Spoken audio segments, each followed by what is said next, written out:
Welcome back. The sudden eruption of an al-Qaeda-linked militant insurgency in northern Iraq this week triggered the biggest oil spike in almost a year as traders feared a civil war that might also draw in oil-rich neighbors. Yet for the moment, despite a near $5 a barrel rise in Brent crude, analysts and consultants say the immediate threat to Iraq's oil supplies, most of which is hundreds of miles to the south of the fighting, is limited. Northern exports have run at a trickle for months, and few had expected a rapid recovery. There is a shortfall that has to be made up. I don't think theirs is going to be significant enough to even be a major blip here. But again, if you just totally went to a zero output, then suddenly there has to be it made up elsewhere, and there's a bit of a scramble, and that causes people to be a little concerned. They'll pay up in a panic situation.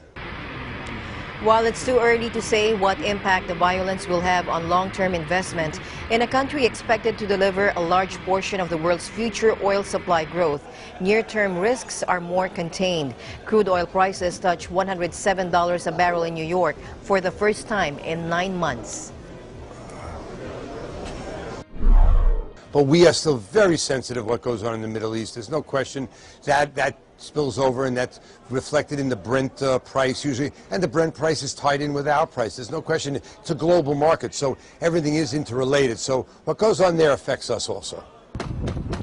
Iraq's most senior Shiite Muslim cleric urged followers to take up arms against a lightning advance by the militants from the radical Islamic State of Iraq and the Levant, or ISIL, whose fighters were sweeping south toward Baghdad.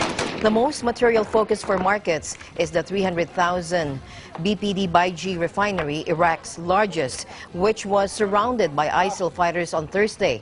It was not clear what impact, if any, this was having on the flow of fuel, but a prolonged outage should force Baghdad to import from gasoline or more gasoline or diesel from the south.